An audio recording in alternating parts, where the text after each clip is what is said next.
Bureau of Internal Revenue nakapagsampa ng kaso noong isang taon na aabot sa may 1.7 bilyong pisong tax liabilities.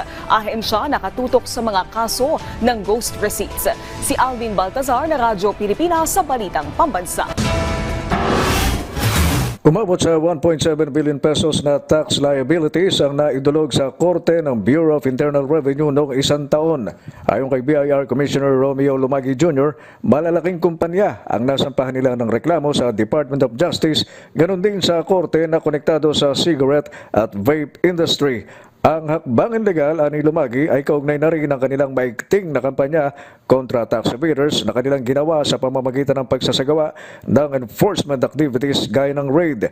Ang mga naasuntong malalaking kumpanya, sabi ni Lumagi, ay napatunayang walang intensyon talagang magbayad ng tamang buwis. Based sa na-file na natin ng 2024 ay mahigit 1 billion, mga around 1.7 billion ang estimated tax liabilities na nandito na nakasuhan na natin. Pero yung ibang nasampahan natin pending sa DOJ, pero meron na rin na nasampahan sa korte. Isa din ayon sa BIR chief na kanilang tinututukan ay ang ghost receipts o mga pekeng resibo na isaan ang dahilan para mawala ang malakisan ng koleksyon ng gobyerno. Hindi lamang ni Lumagi ang mga bumibili ng peking resibo ang kanilang naisama sa asunto, kundi pati na din ang mga nagtitinda ng ghost receipts.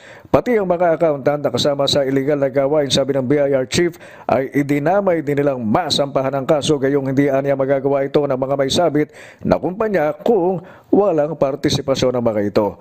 Pagtiyak ni Lumagi, may lalabas pang mga kaso laban sa mga malalaking kumpanya na bumibili ng mga peking resibo. Naasahan ko na sa susunod na mga linggo ay may lalabas pang mga kaso laban sa mga malalaking kumpanya ng bumibili ng mga peking resibo. Kung pag-uusapan naman ay target collection ng ahensya noong isang taon na 2.848 trillion pesos noong 2024, tiyak anyang nalampasan na nila ito. Patuloy ani Lumagi kasi ang ginagawa nila pagre-reconcile sa mga datos at makukuha nila ang pinal na figure sa unang linggo ng Pebrero. Sa bilang nila sa kasalukuyan ay nasa 2.86 trillion pesos na ang kanilang nakokolekta para sa 2024. Subalit, ito'y tataas pa gayong may ilang araw pa para matapos ang pagbibilang ng kabuang halaga ng nakolektang buwis noong isang taon.